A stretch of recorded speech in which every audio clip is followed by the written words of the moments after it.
Hi everybody, Dan Illman, Matt Bernier. Special coverage of the $25,000 guaranteed all-stakes Lake Pick 4 at Hastings Park on Saturday. Races 6 through 9 featuring the British Columbia Derby, which is our DRF.com Formulator Race of the Day, and you can access free Formulator past performances on the Race of the Day event page. Race number 6 kicks off this sequence. The approximate post time 4:15 Pacific. It's the Jack Diamond Futurity for 2-year-olds. I thought this was a wide open race. Yeah, I guess I kind of looked at it and said, you got to make a decision. Do you want the horses coming out of that common maiden special weight race, or do you want the horses coming out of that stakes race? My problem with the stakes race is there was about 5 of them across the wire, and to me, I mean, realistically, I know they're all lightly raced.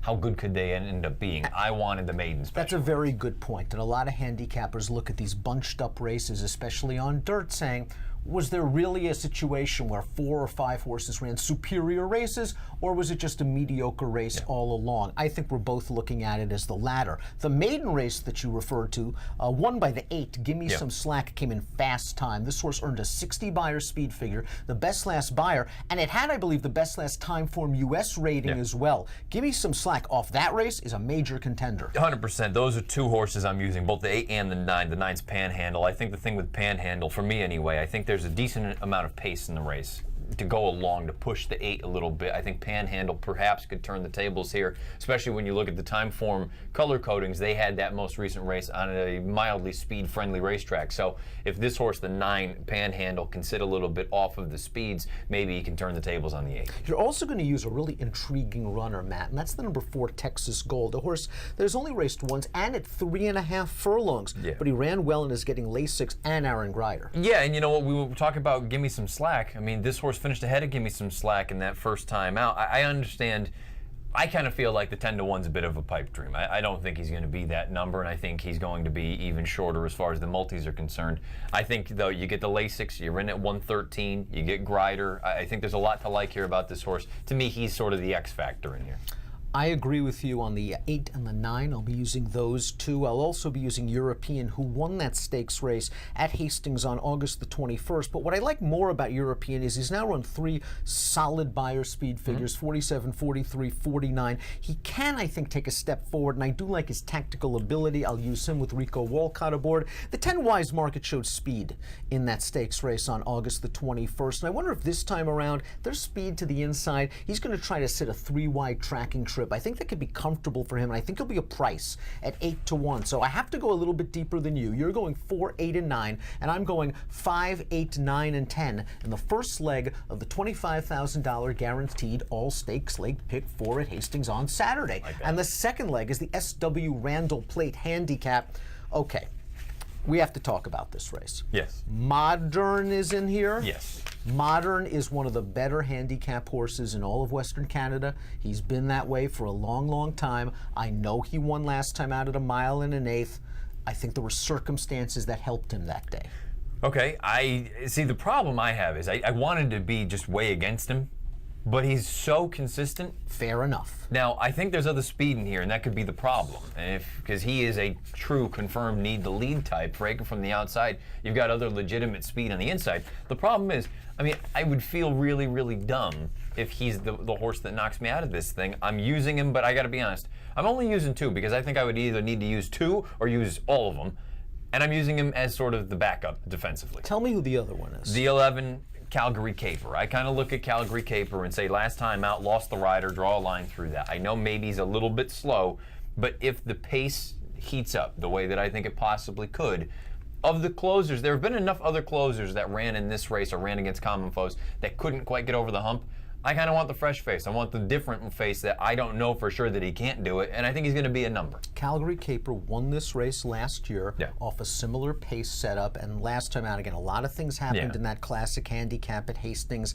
Throw it out. I thought going into that race, he was a horse you had to use in any kind of multiple race bet because it looked like he was cycling back and was getting to the distance. The 1 mile and an 1/8 is really his thing. So I understand where you're going. I guess I'm going to feel pretty stupid. I'm going to try to beat Modern, and maybe I'm just being very, very foolish, but I think the pace could do him in this time around. The presence of the number 4 in here, Moon King, might make Modern's job very, very tough. And I still have questions about Modern at 1 1/8. Thus, if I was using the Steve Chris Ticket Maker application for your multiple race plays, my A's would be the one Never a Doubt, who came from out of it in the Classic handicap, just missed by a nose to Modern. Really looks like a sharp claim for Barbara Heads. This horse is in good form. Buyer speed figures going the right way. My other A, the 6, Venetian Mask, and this horse has just been a beacon of consistency with competitive buyer speed figures in his last few races. I think he's sitting on another good race. Calgary Caper for me would be a B, and my other B in here would be the number 7. Don't Hold Me Back. Don't Hold Me Back is kind of a horse where I would even think about using as a C. So the thing with Don't Hold Me Back for me anyway is of the closers, I think he's just a notch below some as far as quality is concerned. The interesting thing with Venetian Mask that you brought up, the 6 horse, he's going to get the jump on the deep closers. And if he's in an interesting spot, but if he can sit far enough off the pace where it doesn't do him in and still get the jump on the confirmed closers, I don't think the distance is a problem for this horse. He's sneaky in here. It was kind of like coming out of the Classic. I'm taking Modern, and I want the horse that basically never had a chance to run. All right, so let's give numbers one more time for our friends at home. 10, 11 for Matt. 1-6 is an A for me, 7-11 is backups, and the SW Randall Plate handicap. The third leg of the $25,000 guaranteed all-stakes late pick 4s, the British Columbia Derby. We have hard-hitting and intelligent analysis already on the Race of the Day event page on DRF.com, so just give me who you're using in the pick.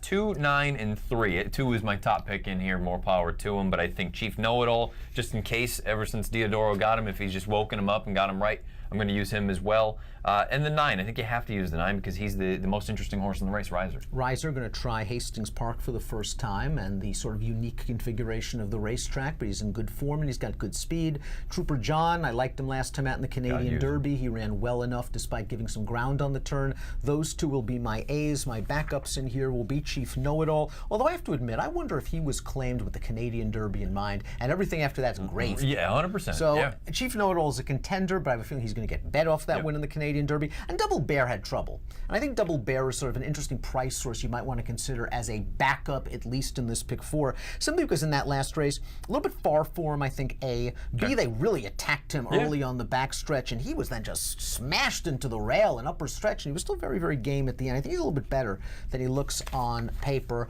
Matt, numbers. 2, 9, and 3. 9, 7 A's, 3, 5 B's. All right, the anchor leg of this pick 4 is the Delta Colleen handicap at 1 1/8, and you're telling me, don't worry about it.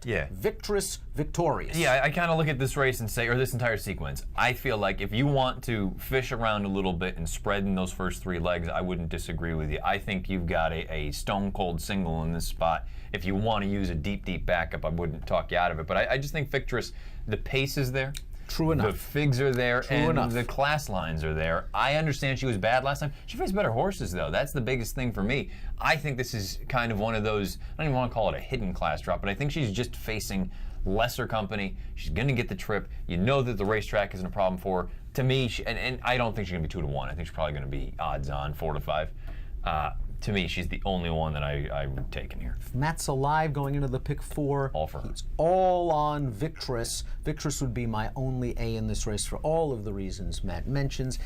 I think I will use one deep backup. And that's a very lightly raced runner who's going to get a class test, but that's the number 5.